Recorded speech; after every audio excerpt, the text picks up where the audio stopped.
tout le monde. Alors, je vous ai concocté une petite vidéo concernant tout ce qu'on nous a dit depuis le coronavirus.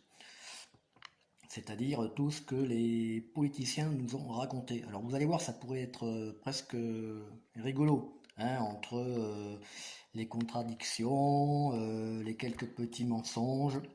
Bref, regardez bien la vidéo jusqu'en entier, ça vaut le coup. Et puis, à bientôt. Difficulté dans un monde comme le nôtre de fermer les frontières, ça n'est en réalité pas possible. Inquiet en termes d'épidémie en France? Je pense qu'il peut y avoir un cas, mais je pense qu'on va très rapidement le contenir. Il ne va pas y avoir une épidémie en France parce qu'on est justement préparé. Mais il peut y avoir un cas qui peut arriver, ça c'est possible. Oui, on a vu. C'est plutôt le moment de faire des bonnes affaires en bourse aujourd'hui. Nous n'avons jamais envisagé la fermeture totale parce qu'elle nous semble contre-productive. Quand vous fermez les écoles de tout un pays, ça signifie que vous paralysez en bonne partie ce pays. Le message pour les Français qui sont quand même très affolés par l'épidémie médiatique psychotique, c'est que c'est une infection réellement bénigne.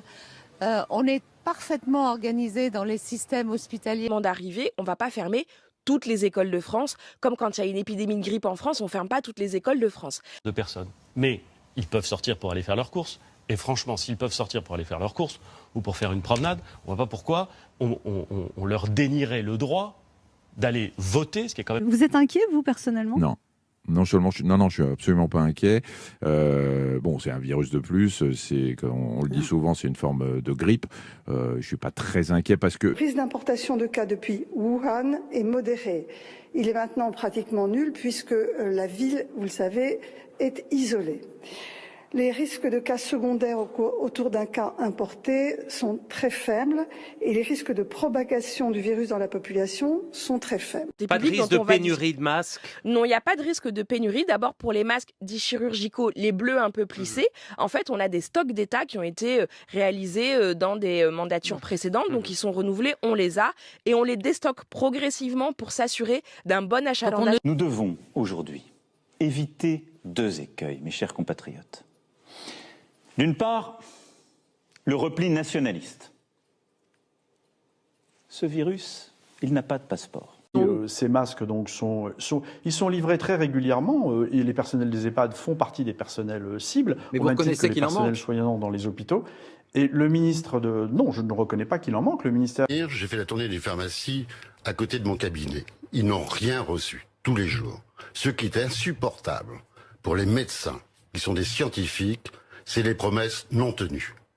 Depuis 15 jours, 3 semaines, tous les jours on attend dire par le gouvernement « vous aurez vos masques demain matin ». Il y a des stocks stratégiques importants détenus par Santé publique France sur les masques chirurgicaux, donc on n'a pas d'inquiétude. C'est quoi? Moi, je ne sais pas utiliser un masque. Je pourrais dire, je suis ministre, je me mets un masque, mais en fait, je ne sais pas l'utiliser. Dès que l'épidémie a augmenté en Chine, nous avons travaillé à avoir des stocks de masques, faire des commandes, vérifier que les services de réanimation avaient le nombre de machines suffisant. Nous avons été moins surpris, nous avons beaucoup préparé, qu'il y a un ministre de la Santé qui est robuste et compétent et qui explique bien les choses, Olivier Ferrand, oui. Je fais mon mea culpa aussi, j'ai probablement trop rassuré les Français. Il existe des lignes aériennes directes entre la ville de Wuhan et la France, pardon. Peut-être leur dire aussi d'aller voter malgré tout dimanche, qu'il n'y a pas de risque dans les bureaux de vote. La situation italienne n'est pas aujourd'hui la situation française. Les frontières géographiques n'ont pas de sens quand on parle de risque épidémique. Tout le monde devrait porter un masque, tout le monde. Il est illusoire de penser qu'en toussant sur notre coude, on va préserver la population. Le virus, il va aller quelque part, il va aller sur la manche, il va aller sur le bras.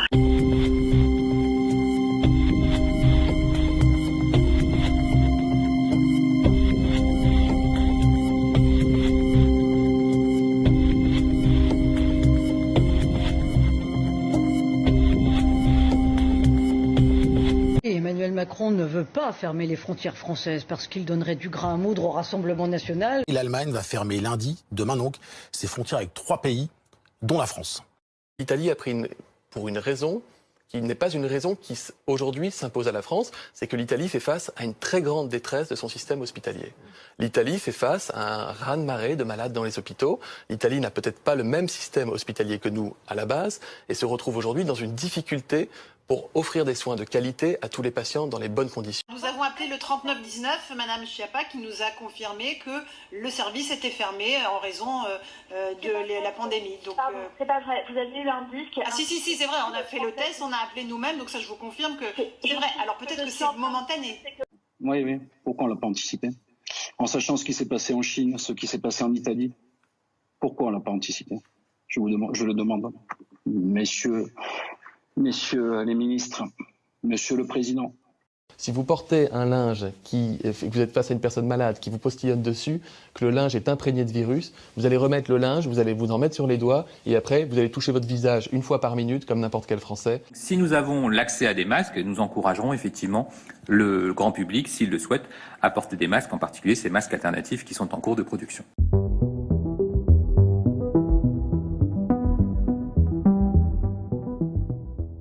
Je dis les consignes parce qu'elles sont éclairées par ce que me disent les médecins et les scientifiques. Porter un masque en population générale, ça ne sert à rien. Les Français ne pourront pas acheter de masques dans les pharmacies parce que ce n'est pas nécessaire quand on n'est pas malade.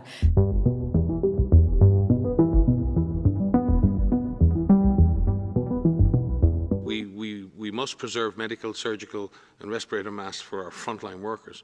But the idea of using respiratory coverings or mouth coverings to prevent coughing and sneezing, projecting disease into the environment or towards others, that's a mechanical process, and that in itself is not a bad idea. Nous avons vu monter dans les pays voisins ce virus et ses terribles conséquences, et nous avons adapté nos décisions au fur et à mesure. L'innovation industrielle française bat son plein pour la création et la fabrication de masques destinés au personnel non soignant. Il y a eu une autre façon de répondre à cette demande importante, c'est d'essayer de créer des nouveaux produits, d'utiliser la richesse, l'intelligence, l'innovation des entreprises françaises en matière de textile, en matière de papier, pour faire en sorte de créer des nouveaux masques qui vont répondre à des usages bien spécifiques. Et nous avons d'autres catégories de masques différents qui sont homologués. 85 prototypes ont été validés durant les derniers jours. Et nous sommes en train de monter aussi notre capacité de production nationale pour fournir progressivement des masques à toutes ces professions. Nous avons l'accès à des masques, nous encouragerons effectivement le grand public, s'il le souhaite, à porter des masques, en particulier ces masques alternatifs qui sont en cours de production. On apprend énormément de cette épidémie et être capable d'avoir d'autres moyens de protection de la population lorsqu'on aura levé le confinement, avec une sensibilisation complète de la population, ça fait sens. Moi, je l'entends comme cela. Et donc, on doit être capable de produire des masques pour des personnes qui ne sont pas des personnes soignantes, qui sont des personnes qui sont en ce qu'on appelle les deuxièmes lignes, des gens qui vont être en contact avec du public, voire demain, pouvoir proposer à tout le monde de porter une protection. On est en train de discuter de cela.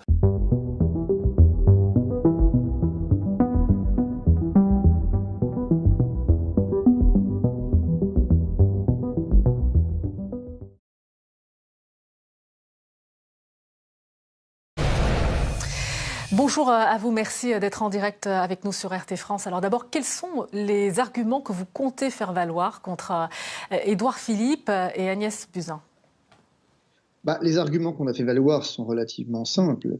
Ils pèsent sur chacun une obligation de prendre les mesures qui s'imposent pour faire face à un sinistre. C'est très clair. Madame Buzyn, Monsieur Philippe n'ont pas pris les mesures, se sont abstenus volontairement de prendre les mesures qu'il fallait. Madame Buzyn l'a reconnu dans les colonnes du Monde, il n'y a plus de débat sur ce terrain-là. Ils se sont abstenus volontairement, non pas parce qu'ils ne savaient pas, mais parce qu'effectivement ils savaient et ont fait un choix délibéré de ne pas commander les masques, de ne pas effectivement s'organiser et de mentir aux Français. Voilà. D'ailleurs, Agnès Buzyn, elle a fait une déclaration dans Le Monde, c'était il y a plus d'une dizaine de jours. Elle affirme avoir alerté le Premier ministre, Édouard Philippe, sur les risques encourus en maintenant justement le premier tour des élections municipales. Vous en pensez quoi?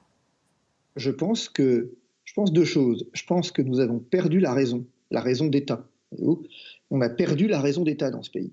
On est en train de m'expliquer que le ministre de la Santé, qui est une femme par ailleurs ultra compétente et qui a dévoué sa carrière à la gestion sanitaire, eh bien, alerte les autorités sanitaires, les autorités ministérielles, et que non seulement le Premier ministre ne fait rien, le Président de la République ne fait rien, mais qu'elle-même ne fait rien, et que le directeur général de la Santé ne fait rien. Alors si ça, c'est pas un scandale d'État, j'attends qu'on m'en donne la définition. Alors, outre les plaintes, il y a déjà 3 recours devant le Conseil d'État, tous rejetés, on en parlait tout à l'heure. Est-ce que pensez-vous que vous aurez davantage de chance ? Alors d'abord, le Conseil d'État n'a pas réellement rejeté les requêtes. J'écoutais le président du SMAER, je pense qu'il faut lire les décisions. Le problème qui se pose dans ce pays, c'est que vous voulez faire dire aux juridictions ce qui n'est pas leur rôle quelque part. Le Conseil d'État est une juridiction, j'ai entendu est une administration. Non, le Conseil d'État est un juge indépendant et impartial, et qu'est-ce qu'il a dit le Conseil d'État? Il s'est contenté de dire, vous voulez que je fasse injonction au ministre d'avoir à vous fournir des masques? Il n'y en a pas de masques. Donc ce faisant, le Conseil d'État reconnaît que le ministre a commis une faute, mais que je ne peux pas effectivement obliger le ministre à me fournir ce qu'il n'a pas. Mais la consécration d'une faute, elle est remarquable. Moi, je vais m'en servir des arrêts du Conseil d'État demain matin. Je vais envoyer en complément de ma plainte à la Cour de justice de la République cet arrêt du Conseil d'État. Regardez, le Conseil d'État vous dit, bah oui, mais bien sûr que c'est nécessaire les masques pour défendre le droit à la vie. Vous avez besoin des masques, mais il n'y en a pas. Ben voilà. Donc effectivement, il aurait fallu qu'il y en ait. Merci, monsieur le Conseil d'État. C'est ça que je vous dis. Alors pourquoi ma requête a plus de chance? D'abord parce que je n'ai pas saisi le Conseil d'État, mais la Cour de justice de la République. Je veux dire, saisir le Conseil d'État pour ordonner en référé que tout le monde soit protégé, qu'on ait des masques pour tout le monde. C'est après le mariage pour tous, les masques pour tous. On n'en a pas, effectivement, de masques. On n'en a pas, c'est bien tout le problème. On n'en a pas. Qu'est-ce que vous voulez qu'on aille chercher? On nous annonce maintenant qu'ils vont arriver. Enfin, c'est ceux d'LVMH qui sont arrivés aujourd'hui au passage, à raison de 2,5 millions sur les 5 millions. On n'en a pas. Donc le Conseil d'État a fait preuve de pragmatisme judiciaire en disant oui, c'est vrai, vous avez raison, vous avez droit à des masques. Oui, vous avez raison, mais il n'y en a pas. Voilà. Est-ce que votre timing, il est bon? Mon timing, en fait, il est celui, effectivement, que me fixent les lois de la République, si vous voulez. Je vais vous poser la question différemment.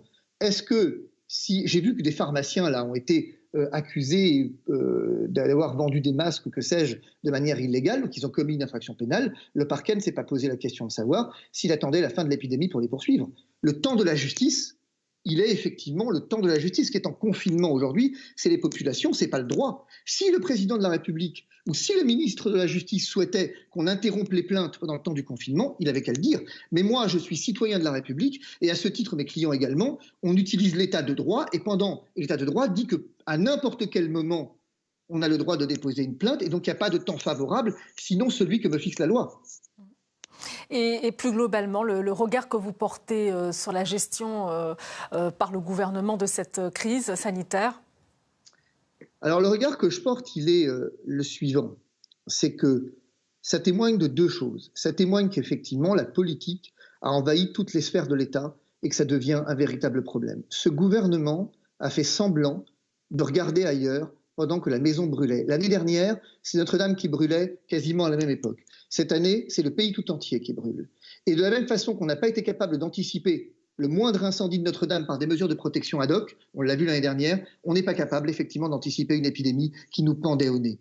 Mon regard, si vous voulez, il est relativement simple, c'est qu'aujourd'hui, nous sommes face à un mensonge d'État, nous sommes face à un gouvernement dans lequel la confiance est ébranlée durablement, et moi, mon inquiétude, c'est autant comment sortir de l'épidémie que comment l'état de droit va ressortir de tout ça. Il va le ressortir dans le même état que les patients, effectivement, les patients qui ont perdu la vie dans le cadre de la réanimation. Ce que nous avons perdu, si vous voulez, pour terminer dans cette affaire, c'est toute confiance dans ce gouvernement et dans la capacité de l'État à protéger les populations.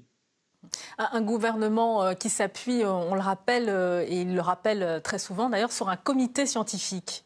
Ce duo, justement, qu'est-ce que vous en pensez? J'en pense que d'abord, il faut que le gouvernement arrête de mentir. Vous savez, pour les municipales, vous vous souvenez qu'effectivement, le gouvernement a dit qu'il s'est appuyé sur l'avis du conseil scientifique pour les maintenir. Oui, alors il faut aller lire l'avis du conseil scientifique. Moi, je vous invite, et j'invite tous ceux qui nous regardent à aller lire l'avis du comité scientifique. Et si quelqu'un trouve que le comité scientifique a dit qu'il fallait maintenir les municipales, eh bien, ok, d'accord. Sauf que ce n'est pas ce que dit le comité scientifique. Le comité scientifique dit le maintien des municipales est une décision éminemment politique. Si vous voulez maintenir les municipales, si vous voulez les maintenir, il faut effectivement prendre un certain nombre de mesures, etc. Mais en aucun cas que le Conseil scientifique ne valide les élections municipales. Donc quelle parole, quelle confiance peut-on encore avoir dans la parole de ce gouvernement? Regardez pour les masques. Il paraît qu'ils sont commandés. Mais ça fait combien de temps qu'ils sont commandés, ces masques? Ça fait combien de temps? Nous, on a fait délivrer une sommation par huissier au ministre de la Santé d'avoir à nous justifier les commandes. S'il n'a rien à cacher, qu'il nous les donne, qu'il nous donne les contrats et les factures. La vérité, si vous voulez, c'est que ce gouvernement ment, et il ment en permanence. En permanence. Pourquoi? Parce qu'il a du mal à dissimuler l'état d'impréparation et d'amateurisme avec lequel, effectivement, il dirige le pays aujourd'hui face à cette crise. C'est tout. Merci beaucoup Fabrice Dividio. Je rappelle que vous êtes avocat du collectif plaignant. Merci d'avoir réagi en direct sur RT France.